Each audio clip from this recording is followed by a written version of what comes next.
7200 ప్రేక్షకులకు నమస్కారం. నా పేరు రవికిషోర్ సుంకర, జర్నలిస్ట్.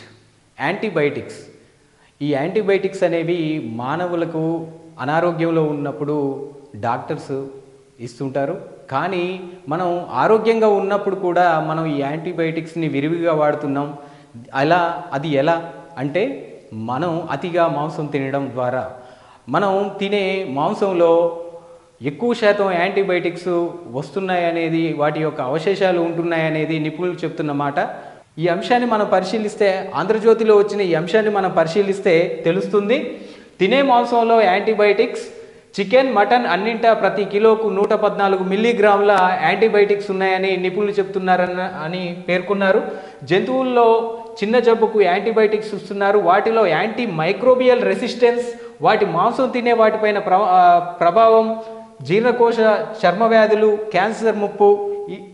అలాగే తాజా అధ్యాయాల్లో వెల్లడి. 2020లో 190 దేశాల్లో పరిశోధన చేస్తే మన భారతదేశం 30వ స్థానంలో ఉంది. యాంటీబయాటిక్స్తో కోళ్ళు, గొర్రెలు త్వరగా పెరుగుతాయనేది అపోహ అని వైద్యులు చెప్తున్నారు.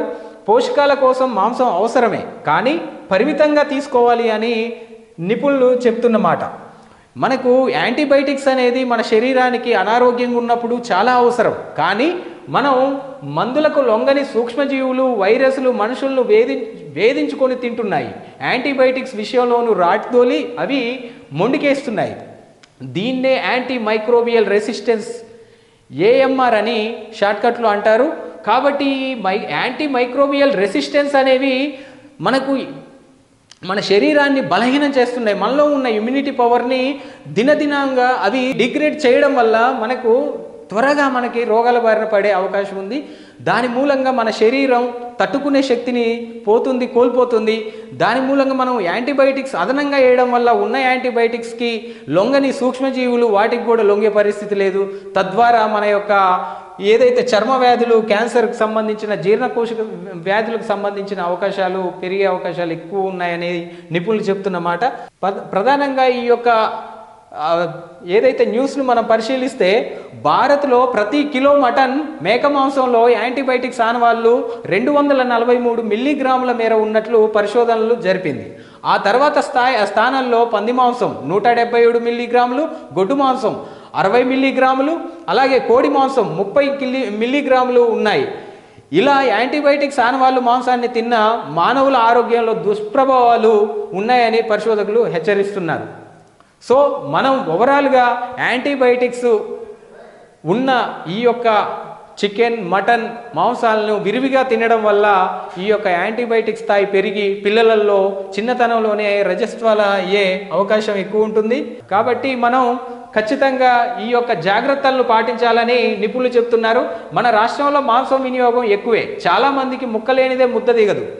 ఏదైనా వేడుక ఏదైనా ముక్క ఉండాల్సిందే. అయితే మాంసంలో యాంటీబయాటిక్స్ నేపథ్యంలో కొన్ని జాగ్రత్తలు తీసుకోవాలని నిపుణులు చెప్తున్నారు. పాడి రైతులు పశువుల కొట్టాలు, పాకలు శుభ్రంగా ఉండేలా చూసుకోవాలి. తగినంత వెంటిలేషన్ ఉండేలా జాగ్రత్త పడాలి. దీనివల్ల పశువులు ఆరోగ్యంగా ఉంటాయి. పశువుల మేతలో యాంటీబయాటిక్స్ గ్రోత్ ప్రమోటర్లను వాడొద్దని bureau of India standards of poultry feed చేసిన హెచ్చరికలు పాటించాలని దయచేసి వేడుకుంటున్నాం. మాంసాన్ని వండడం, శీతలీకరించే విషయంలోనూ జాగ్రత్తలు తీసుకోవాలి. ఎక్కువగా ఉడికించడం ద్వారా బీటా లాక్టమేజ్, టెట్రాసైక్లిన్ వంటి యాంటీబయాటిక్స్ ప్రభావాన్ని తగ్గించవచ్చు.